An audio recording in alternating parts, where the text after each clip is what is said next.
Hello everybody, and welcome to Storm Reads, and it's time for a 2 on Tuesday.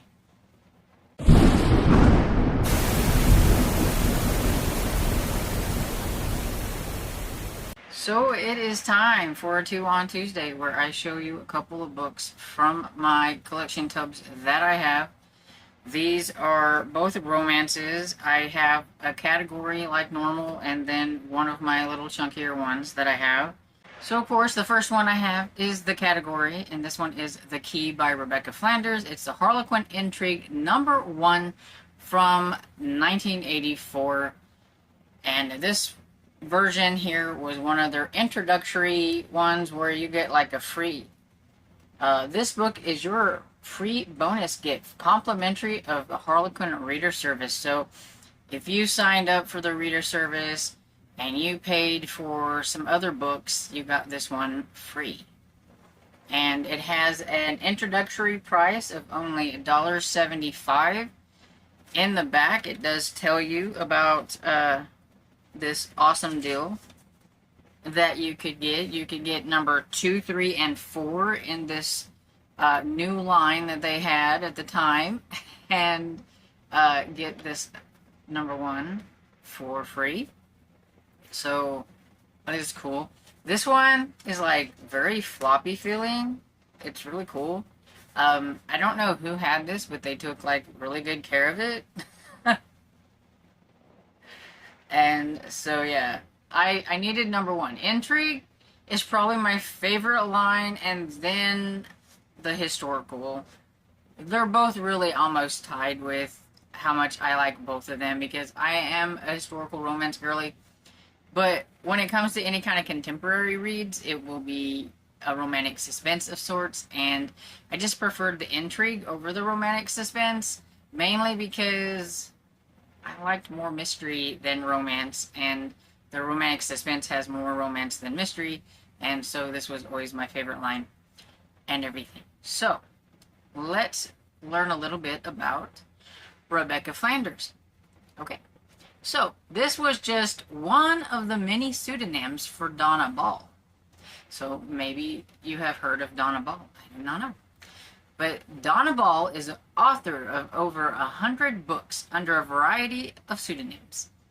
Though she has been published in virtually every genre, she is best known for her work in women's fiction, mystery, and suspense. Her novels have been translated into multiple languages and published around the world. So, I'm going to show you a little slide of some of her books as I talk about them. So, we have Summer Masquerade is her first book that was written in 1982, and she is still currently writing. So, that's pretty cool. Like, her first book was 1982, and she is still writing. So, it looks like most of her romances were written under Rebecca Flanders, Lee Bristol, Donna Carlyle, and Donna Boyd. She has over 60 standalone romances. She wrote not only for Intrigue, but regular Harlequin romances and Harlequin Presents.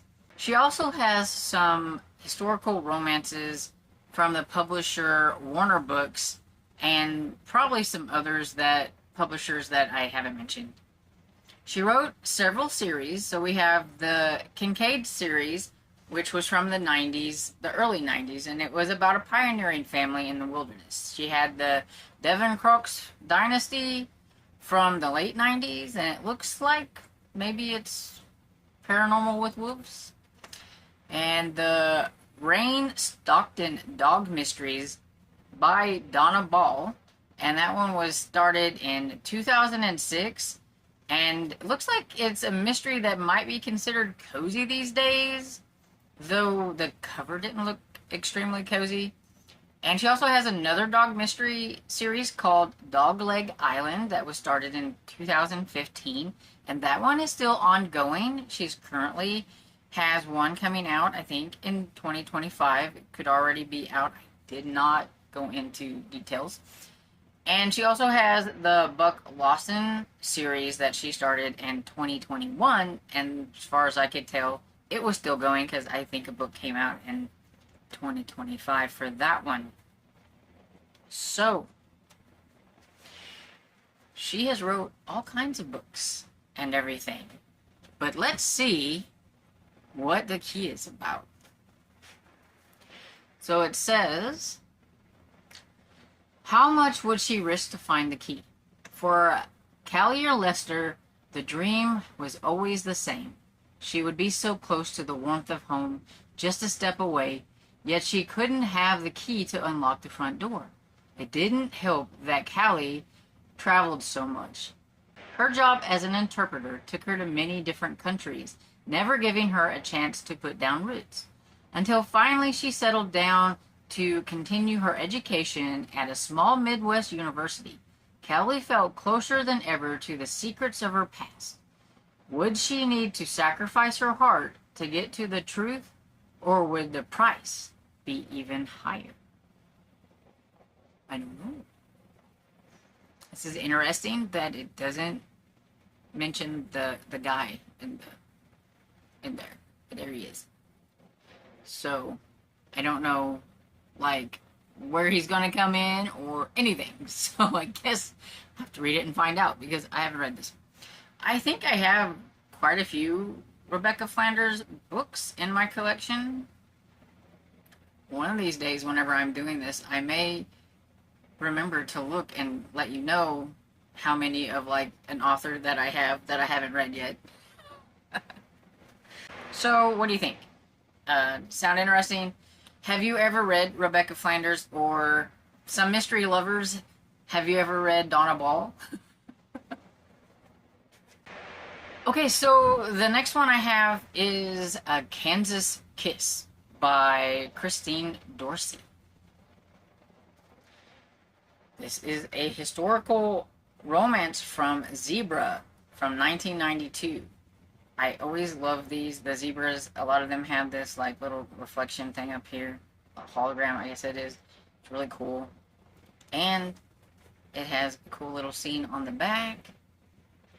And this one is a little rumply, has some creases and all that stuff. But, I mean, it's from 1992, so give it a little grace. It, I believe, is a first printing. Yeah, first printing March 1992. So, there you have it.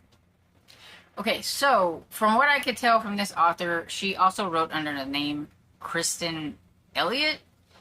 But I could only find one book on Goodreads or anywhere under that name that went with her, and that was The Captain's Conquest.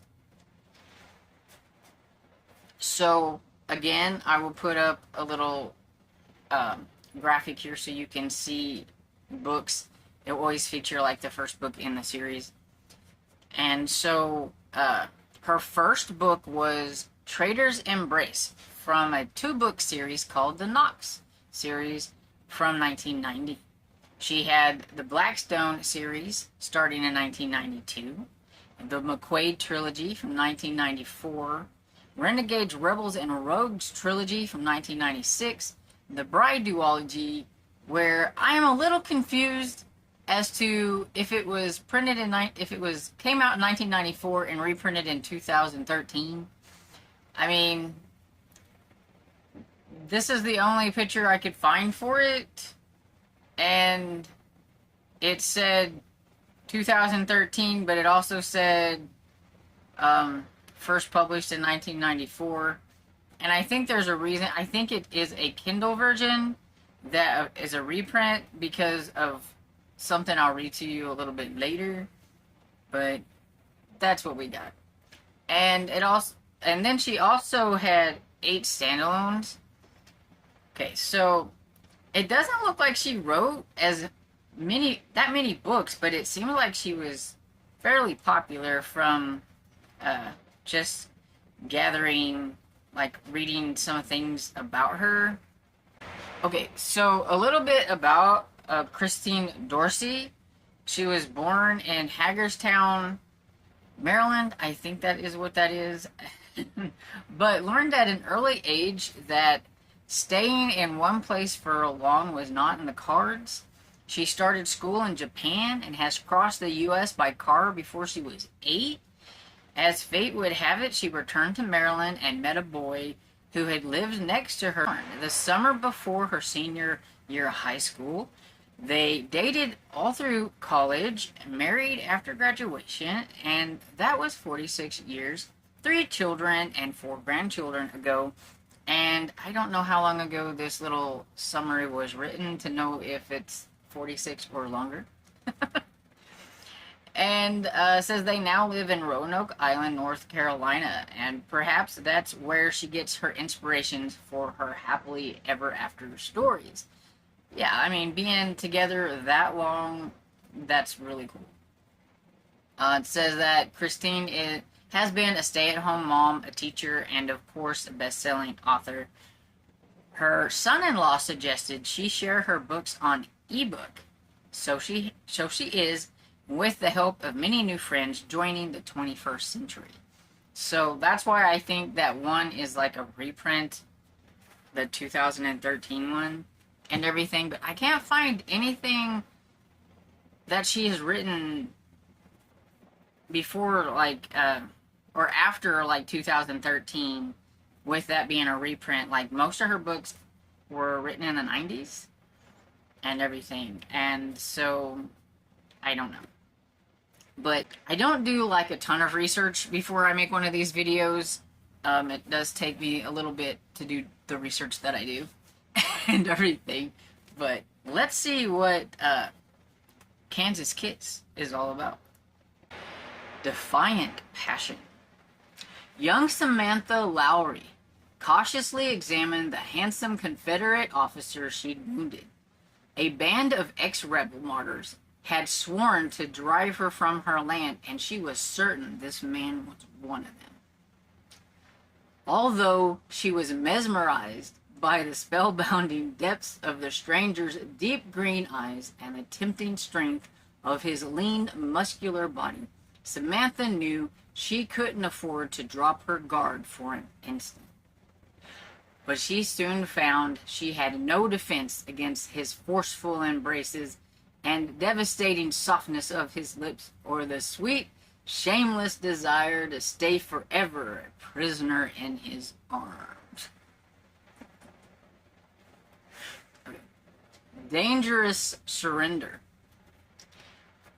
Once a Confederate Army doctor, Jake Morgan sought only to forget his tragic past and start a peaceful new life. He knew nothing about the attacks on this spirited Prairie Beauty's farm, but he would help her defend her property, then move on. But as he gazed into Samantha's fury blue eyes and held close her delicate, enticing, curved frame, he suddenly desired nothing more than to surrender to her passionate caresses, drink deep in her sweet honeyed mouth, and claim for always a love he could not deny. Okay, I couldn't do that one without chuckling. These synopses really crack me up sometimes.